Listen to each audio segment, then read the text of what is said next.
बात आज की चैनल के कार्यक्रम दावा दावेदारों का में आपका स्वागत है।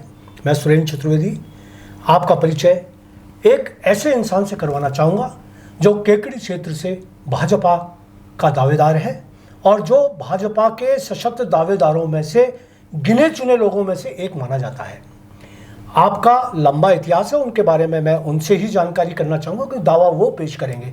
जैसा आपको मालूम है, इस कार्यक्रम के अंदर हम जिस भी व्यक्ति को बुलाते हैं अपनी तरफ से कोई ऐसा सवाल नहीं करते जो उनकी दावेदारी को कमज़ोर करता है। हम चाहते हैं कि वो पूरी मजबूती के साथ दावेदारी करें और अपनी जनता में अपना जवाब भेजें और अपनी दावेदारी को पुख्ता करें।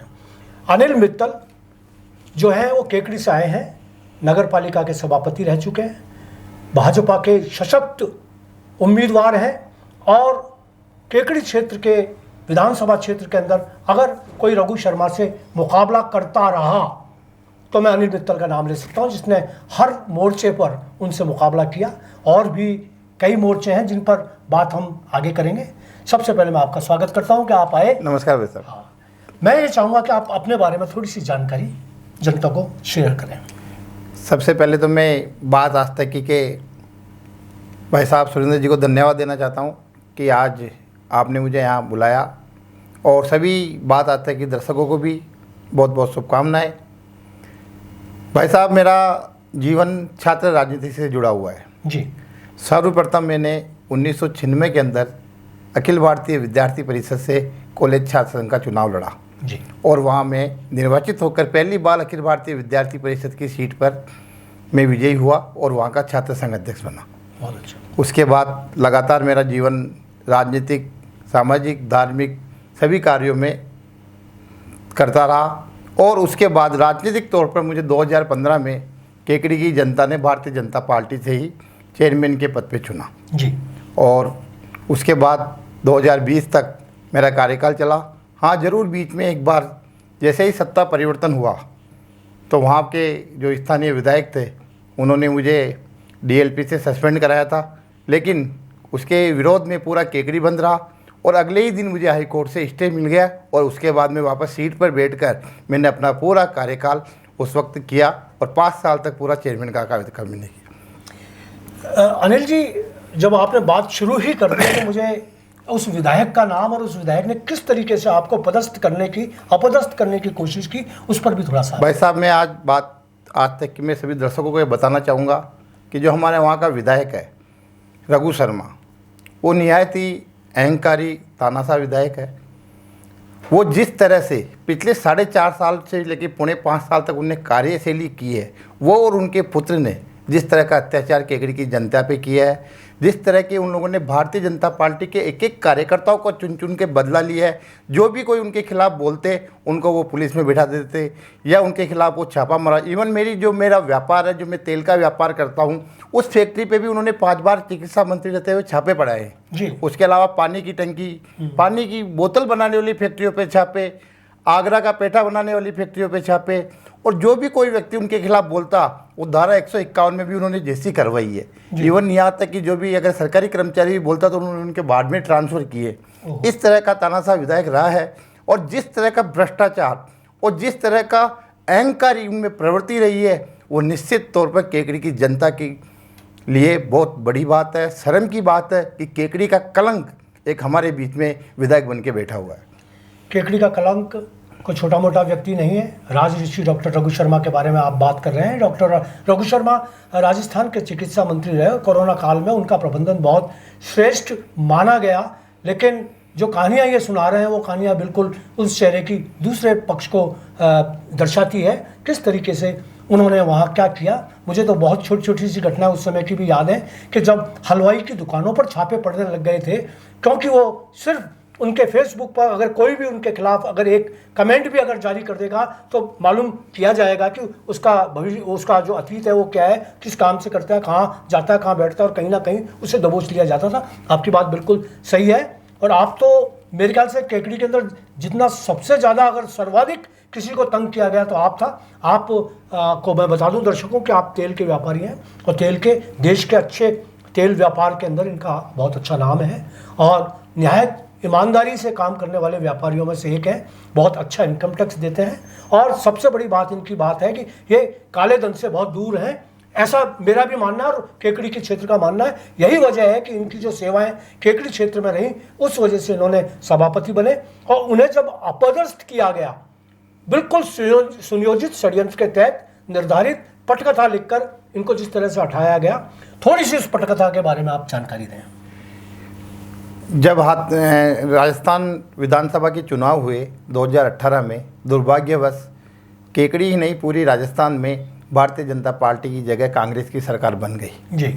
जिस तरह से हमारे वहाँ भी परिवर्तन हुआ, उसके पूर्व विधायक भारतीय जनता पार्टी के थे और उस समय नगर पालिका में भारतीय जनता पार्टी का बोर्ड था। जो हमारे यहाँ के विधायक रघु जी शर्मा है, वो उस वक्त विधायक बनते ही उन्होंने अपने कई जानने वाले लोगों को मेरे पास भेजा। कई तरह के उन्होंने प्रेशर डलवाए, कई तरह की उन्होंने यातनाएं देने की कोशिश करी। कभी तो कहे वो कांग्रेस में आ जाओ, कभी कहे ये दे दो, कभी कहे वो दे दो। लेकिन हमने उनका विरोध किया तो उन्होंने कहा कि हम आपको तुरंत इस सभापति के अध्यक्ष पद से हटा देंगे। मैंने कहा जो आपका काम करना है आपको करना है और जो मुझे करना है मैं करके रहूँगा। तो उन्होंने कुछ दिनों बाद ही मुझे नगरपालिका के विभिन्न इल्ज़ाम लगाकर उन्होंने सस्पेंड करवा दिया। और उसके बाद जैसा कि मैंने आपको बताया कि मैं हाई कोर्ट गया, हाई कोर्ट ने तुरंत ही उस डीएलपी के आदेश को निरस्त करते हुए उसने कहा कि सभापति वहाँ बने रहेंगे और उसके बाद मैं वहाँ सभापति बना। अब जिस समय आप सभापति बने और जिस समय आपको हटाया गया, आप कोर्ट से आए, लेकिन जनता का जो सहयोग और जनता का जो जन समर्थन, जन सैलाब जो आपको समर्थन में उमड़ा था, उसका क्या रहा था? उस वक्त जैसे ही 31 मई के दिन था वो जो डीएलपी का आदेश मिला, उसके बाद पूरी केकड़ी में सन्नाटा छा गया कि ये क्या हो गया। जिस व्यक्ति ने 251 कार्यों का विकास करके केकड़ी नगरपालिका देश की पहली ऐसी नगरपालिका बनी जिसका नाम इंडियन वर्ल्ड ऑफ रिकॉर्ड में दर्ज हुआ, उसके बाद लोग सन्नाटे में आ गए। लोगों को में सोचने का विषय हो गया। और जैसे ही केकड़ी की जनता ने स्वेच्छा से एक ऐलान किया कि 3 जून को केकड़ी स्वेच्छा से बंद की जाएगी, इस विरोध के रूप में जिस तरह से इन्होंने तानाशाही प्रवृत्ति अपनाते हुए मुझे सस्पेंड किया। 3 तारीख को जैसे ही जनता ने केकड़ी बंद का ऐलान किया, आप इनकी तानाशाही की पराकाष्ठा देखिए। इन्होंने विभिन्न जगह मेरी फैक्ट्री सही थी। 1 तारीख को अपने जो चिकित्सा की एक टीम दिल्ली से स्पेशल जयपुर से इन्होंने भेजी और चिकित्सा मंत्री होने के बाद इनके पास स्पेशल पावर रहते हैं। एक फैक्ट्री हमारी फैक्ट्री में 8 जनों की टीम आई और उन्होंने कहा कि आप लोग ये जनता से कहो कि ये आंदोलन वापस ले, नहीं तो आपकी फैक्ट्री को ताले लगा देंगे। मैंने कहा अधिकारी जी आप ताले नहीं लगा सकते, आपको इतना पावर नहीं है। आप चाहे तो मेरी फैक्ट्री के जो सैंपल है वो आप तेल का सैंपल ले सकते हो और आप अगर ताला लगाना चाहो तो लगाओ। मैं फेसबुक ऑनलाइन पे ये आपको चला रहा हूँ, रात आते रहेंगे जाते रहेंगे। फिर वो घबरा गई, उन्होंने साइड में जाके किसी से बात करी। फिर बात करने के बाद वो सैंपल के टैंक को ताला लगा के ही वापस चले गए। फिर 3 तारीख को अगले दिन पूरा केकड़ी शहर स्वेच्छा से पूर्ण रूप से बंद रहा। इन्होंने कई तरह से मैनेज करने की कोशिश करी, कई लोगों को धमकाया, कई लोगों को ये कहा कि नहीं तुम अगर बंद रखोगे तुम्हारे साथ, लेकिन जनता ने एक न सुनी और पूरा केकड़ी पूर्णतः सफल बंद रहा। अनिल जी, अब जब आपके पीछे इतना जन समर्थन है, आप टिकट भी मांग रहे हैं, प्रबल दावेदार हैं आप केकड़ी से, भाजपा से, तो अपनी दावेदारी के लिए कौन कौन से एजेंडे हैं जिनकी वजह से आप अपने आप को सबसे बेहतरीन दावेदार महसूस करते हैं? मैं सबको बताना चाहूँगा कि मेरा जो 5 साल का कार्यकाल था वो पूरी केकड़ी की जनता ने देखा है। हमने 1 साल बेमिसाल के नाम से केकड़ी के अंदर जब स्टार्टिंग में मैं चेयरमैन बना और 1 साल के अंदर ही हमने 21 अगस्त 2016 को 1 साल बेमिसाल का काम किया, कार्यक्रम किया, जिसमें हमने 40 करोड़ रुपए के विकास कार्य 1 साल में कराए। चाहे केकड़ी की विभिन्न मार्गों को 7 हमने केकड़ी शहर से 7 सीसी रोड बनाकर उन मार्गों को बाईपास से जोड़ा, जिसके अंदर केकड़ी का कोई भी वासी अगर उसको अजमेर जाना हो, भीलवाड़ा जाना हो, कोटा जाना हो या अजमेर आना हो, कहीं से भी कोई से भी मार्ग से निकलता है तो उसको शहर के अंदर जाने की जरूरत नहीं पड़ती। हमने शहर में विभिन्न स्थानों पर सीसीटीवी कैमरे लगवाए, विभिन्न स्थानों पर हमने हाईमार्क लाइटें लगाई। और आज जो नगरपालिका के अंदर एक टीन शेड बना हुआ है, वो टीन शेड आज बरसात के दिनों में कितने ही प्रोग्राम हो, वो पटेल मैदान की जगह वो टीन शेड के अंदर कार्यक्रम होता है। आज जहाँ पे हमारे कलेक्टर साहब बैठे हैं जिला बनने के बाद, वहाँ पे भी वो ऑफिस और वो जो मीटिंग हॉल बनाया है वो मेरे कार्यकाल में ही मेरे द्वारा बनाया गया था। तो अब आप क्या एजेंडा लेके जाना चाहते हैं? आज मैं सबसे पहले जनता को यही कहना चाहूँगा कि मेरी जो प्राथमिकता है वो प्राथमिकता है ये कि आने वाले समय में आपको भय मुक्त निडर होकर आप अपनी बात रख सकते हैं। अगर मैं कोई कार्य गलत भी करता हूं तो आपको कहने का पूरा हक है। विकास का एजेंडा मैंने एक अपना आपकी तरीके से पूरा बनाया है कि किस तरह से क्षेत्र के अंदर पूरे 210 गांव हमारे विधानसभा में आते हैं, 261 बूथ है, उसकी मैंने 261 बूथ की समस्याओं को अपने तरीके से पिछले 6 महीने में नोट करके रखी हुई है। किन किन चीज़ों को लेकर, जैसे हमारे वहाँ किसानी एरिया ज़्यादा है जी, क्योंकि केकड़ी एक औद्योगिक नगरी भी है और वो औद्योगिक नगरी किसानों के हिसाब से ही चलती है। किसानों के आसपास के गांवों में किसानी मार्केट किस तरह से हमारे किसान उन्नत हो, उसके लिए मैंने अभी से एक डिज़ाइन तैयार करी है कि कैसे नहरों का निर्माण होकर उसमें सिंचाई की उपलब्धता पूरी तरह रहे। कैसे ये जो पिछले 5 साल में किसान खाद के लिए, यूरिया के लिए ब्लैक में पैसे दे देकर उसके देते रहे और अपने फसल के लिए बचाने के लिए संघर्ष करते रहे, इन सब चीज़ों को हम नहीं करते रहेंगे।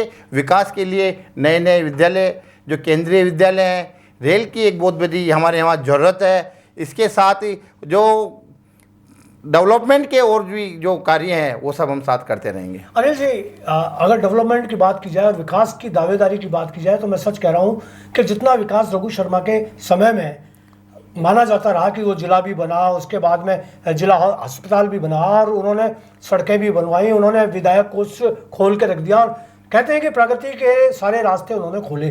तो क्या आप उनकी प्रगति को क्या कहेंगे? भाई साहब, जो उन्होंने रास्ते खोले हैं उस रास्ते में देखे, आज मैं एक छोटा सा उदाहरण देता हूँ।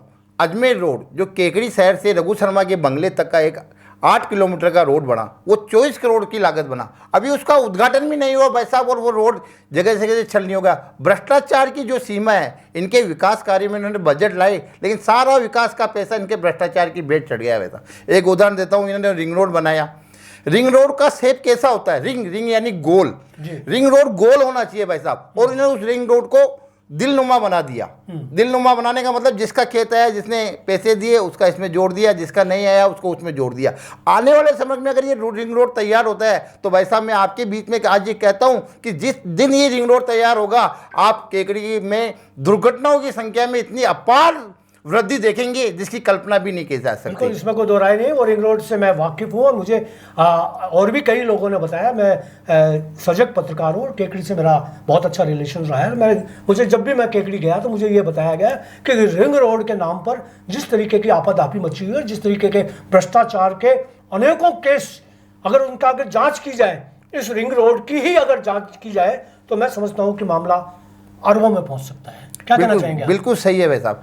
एक रिंग रोड ही नहीं भाई साहब, आज बजरी का जो खेल हमारे केकड़ी में चल रहा है जी, और जो पत्थर की ट्रॉलियाँ, जो आज गरीब लोग मकान नहीं बना सकते, जो ट्रॉली पिछले आज के 4-5 साल पहले 1000-1200 रुपये में मिलती थी, आज वो 4500 रुपये की मिल रही है भाई साहब। ये सब इनके कारनामों से बजरी माफिया को आज ये संरक्षण देते हैं, भू माफिया को ये संरक्षण देते हैं।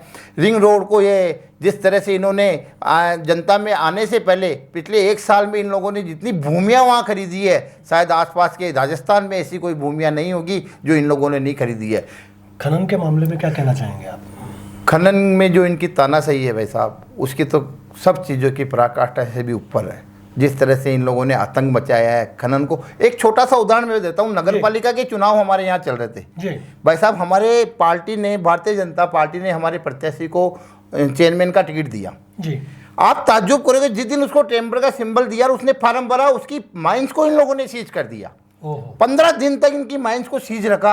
और मतलब इस तरह से इन्होंने लूट मचा रखी है। खनन माफिया के द्वारा इन लोगों ने जो कार्य करे हैं, आप उसकी कल्पना भी नहीं कर सकते भाई साहब कि किस तरह से केकड़ी की जनता, केकड़ी के व्यापारी, केकड़ी का किसान वर्ग, मजदूर वर्ग, सब लोग इनके त्रयमान है। इनके भ्रष्टाचार के आतंक से वो ऊब चुका है। और कई बार आपने देखा होगा केकड़ी में जब मजदूर वर्ग निकलते हैं तो रघु शर्मा हाय हाय के नारे लगा के निकलते हैं कि उनके लोगों में कितना दर्द होगा, उन लोगों में जो आज एक सिंपल सी ट्रॉली से मजदूर करके व्यापार कर देते हैं, उन लोगों से भी 160 रुपये की पर ट्रॉली की वसूली करने लगे।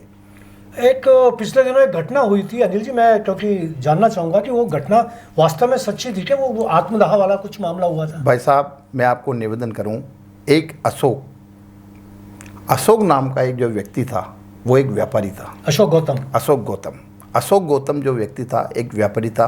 1.5 साल पहले वो एक सपना लेके केकड़ी शहर में आया। जी। जब वो केकड़ी शहर में आया, बहुत हष्ट-पुष्ट लड़का था, अच्छा वो फाइनेंशियल तौर पे मजबूत व्यापारी था। वो अपने व्यापार के सिलसिले में यहाँ आया। उसने यहाँ माइंस का व्यापार केकड़ी के आसपास में चालू किया। धीरे धीरे वो जो कांग्रेस के नेता हैं और जो वहाँ के स्थानीय पार्षद हैं, उनके प्रतिनिधि हैं, उनके संपर्क में आया।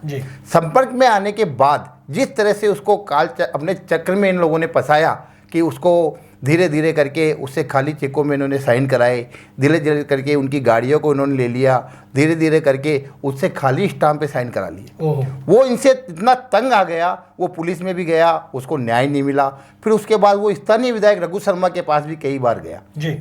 उसने जाते जाते उनको ये कहा कि भाई साहब, मैं भी ब्राह्मण का बेटा हूँ, मैं भी एक पंडित का बेटा हूँ, आप मेरी मदद कीजिए। मैं इन लोगों से जो आपके यहाँ पार्षद है, जिनके प्रतिनिधि है, इनके मैं चंगुल में फंस चुका हूँ। ये लोग मुझे परेशान कर रहे हैं, हैरान करते हैं। इनकी माताजी भी इनके पास कई बार गई, लेकिन इन्होंने ये कह के निकाल दिया कि भाई आप चूरू के रहने वाले हैं, आप हमारी विधानसभा की नहीं है, मैं तो हमारी विधानसभा के लोगों का साथ दूंगा। फिर जब रघु शर्मा का जन्मदिन था हाल ही में 26 जुलाई के दिन, उस दिन ये 26 जुलाई के दिन भी दोनों माँ बेटा वहाँ गए।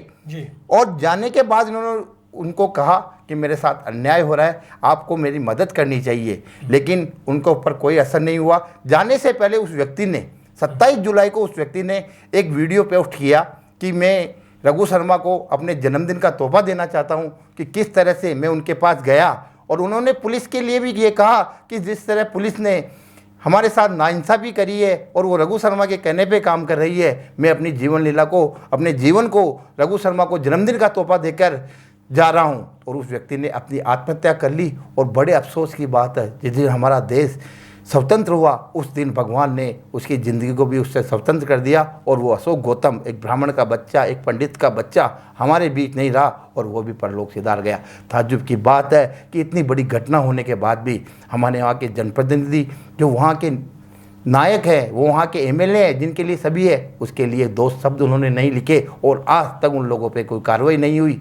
बड़े दुख की बात है कि ऐसे जनप्रतिनिधि अगर होंगे तो आज पंडित का बच्चा था, कल आपका भी बच्चा हो सकता है, मेरा भी हो सकता है, इनका भी हो सकता है, किसी के साथ कोई भी किसी के काल चक्र में पड़ सकता है। लेकिन जो राजा होता है उससे तो सबको न्याय की उम्मीद होती है, लेकिन जो न्याय नहीं मिला, भगवान शायद ऊपर वाले के अंदर ऊपर वाले के यहाँ देर है अंधे नहीं, एक दिन जरूर उसको आत्मा को एक दिन क्या, मैं जहाँ तक समझता हूँ कि इन चुनावों के अंदर ही फैसला हो जाएगा।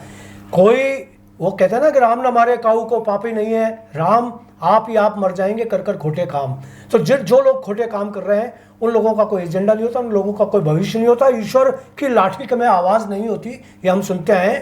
तो हो सकता है कि अगर ईश्वर ने अगर प्रारब्ध में उनके पुण्य लिखे हुए होंगे तो वो फिर चुनाव लड़ेंगे, वो फिर चुनाव जीतेंगे, अगर उनके प्रारब्ध अच्छे हैं, अगर उनके पुण्य काम आए तो। लेकिन अगर पाप काम आए तो मुझे नहीं लगता कि वो चुनाव जीत सकेंगे। उसके बावजूद भी मैं उनको शुभकामनाएं देता हूं। मैं आपसे एक बात कहना चाहूँगा कि आप भाजपा के प्रबल दावेदार हैं, तो ऐसे प्रबल दावेदार और भी बहुत हैं, और भी बहुत समुदाय हैं, जैसे वहाँ पर ब्राह्मण वर्ग भी है, वणिक वर्ग भी है। तो आप अपने वर्ग को के दावेदारी को किस तरह से प्रस्तुत करना चाहेंगे अपने जातिगत आधार पर? भाई साहब, केकड़ी विधानसभा में 2,55,000 वोट करीब पूरी विधानसभा में आते हैं। केकड़ी विधानसभा एक ऐसी विधानसभा है जिसमें किसी जाति का प्रभुत्व नहीं है जी। वहाँ पर 4 से लेकर 7% के बीच में सभी जातियाँ सिमटी हुई है। 7% से ज़्यादा किसी भी जातियों के वोट नहीं है, और मैक्सिमम बड़ी जातियों में 4% से ज़्यादा वोट किसी के नहीं है। ये चुनाव जातिगत चुनाव नहीं होगा जी, ये चुनाव होगा रघु शर्मा के अहंकार के खिलाफ, ये चुनाव होगा रघु शर्मा के भ्रष्टाचार के खिलाफ, ये चुनाव होगा रघु शर्मा की तानाशाही के खिलाफ, ये चुनाव होगा छापेमार विधायक के खिलाफ, ये चुनाव होगा भय डर और आतंक के खिलाफ, ये चुनाव होगा बाप बेटे की वसूली के खिलाफ, ये चुनाव होगा केकड़ी की जनता के भविष्य के लिए, केकड़ी के कलंक को मिटाने के लिए ये चुनाव होगा। भाई साहब, इसमें सभी जातियों का भरपूर समर्थन हमें मिलेगा। वणिक समाज, जो व्यापारिक समाज केकड़ी में बहुतायत समाज में है, मैं पूरी एक राजनीति में एक जाति की मैं बात नहीं करता, क्योंकि मुझे तो सभी लोगों ने पूर्ण प्यार दिया है। जब मैं चेयरमैन का चुनाव लड़ा था तो मुझे 30 में से 27-3 से मैं चेयरमैन बना था, तो एक जाति की बात मैं कैसे कर सकता हूँ। आज किसान वर्ग से मैं जुड़ा हुआ हूँ। केकड़ी क्षेत्र के 25,000 से किसान डायरेक्ट मुझे मेरी फैक्ट्री में आके सरसों देते हैं, मैं उन लोगों से जुड़ा हूँ। आज मैं लघु उद्योग भारती की जो केकड़ी इकाई है उसका अध्यक्ष हूँ। 110 इंडस्ट्रियल इकाई केकड़ी में है, मैं उसका इंडस्ट्रियल का अध्यक्ष हूँ। तो उसमें काम करने वाले हजारों मजदूरों से मैं डायरेक्ट जुड़ा हुआ हूँ। तो मैं एक जाति की बात ना करता हूँ, मैं तो सर्व समाज की बात करता हूँ कि केकड़ी का चुनाव जातिवादी ना होकर अहंकार, भ्रष्टाचार, तानाशाही और भय और डर के मातंग से होगा। लोग ये चाहते हैं कि हम लोग भय मुक्त होकर, लोग इंतजार कर रहे हैं कब केकड़ी में आचार संहिता लगे और किस आतंक से हमें मुक्ति मिले। अनिल जी, अब एक लास्ट सवाल है, बड़ा स्वाद खराब करेगा आपका, लेकिन मैं पूछना चाहूँगा, यदि आपको टिकट नहीं मिला तो आप क्या करेंगे? भारतीय जनता पार्टी जिस भी व्यक्ति को टिकट देगी, मैं आज आपके चैनल के माध्यम से सभी के आपके चाहने वाले सभी दर्शकों को ये कहना चाहूँगा कि भारतीय जनता पार्टी जिस भी व्यक्ति को सिंबल देगी, अनिल मित्तल, उसकी पूरी टीम, पूरा परिवार, पूरा समाज, पूरे केकड़ी के लोग तन मन धन से उस व्यक्ति को जिताने के लिए प्रयास करेंगे और इस तानाशाही राक्षस को, ये अहंकारी राक्षस को, इस केकड़ी के कलंक को मिटाकर ही दम लेंगे। तो ये है अनिल मित्तल, जो केकड़ी से भाजपा के दावेदार हैं। इनकी दावेदारी में कितना दम है ये आप सुन चुके हैं, देख चुके हैं, जान चुके हैं। इनकी बहादुरी का जो जज्बा है उसको मैं नमन करता हूं और मैं शुभकामनाएं देता हूं कि आपको टिकट मिले और आप टिकट लेकर और चुनाव जीते और अपने केकड़ी क्षेत्र को और मजबूती दें। इतनी ही आज के कार्यक्रम में दावेदारी। कल फिर हम नए दावेदार के साथ आपके सामने मौजूद रहेंगे। अगर आप ये महसूस करते हैं कि आप किसी भी विधानसभा क्षेत्र से प्रबल दावेदार हैं, आपका कोई सपना है, आप उस सपने को लेकर पब्लिक में जाना चाहते हैं, तो आप हमसे जुड़िए और अपने राजनीति के आकाश में उड़िए। आज इतना ही। धन्यवाद। धन्यवाद।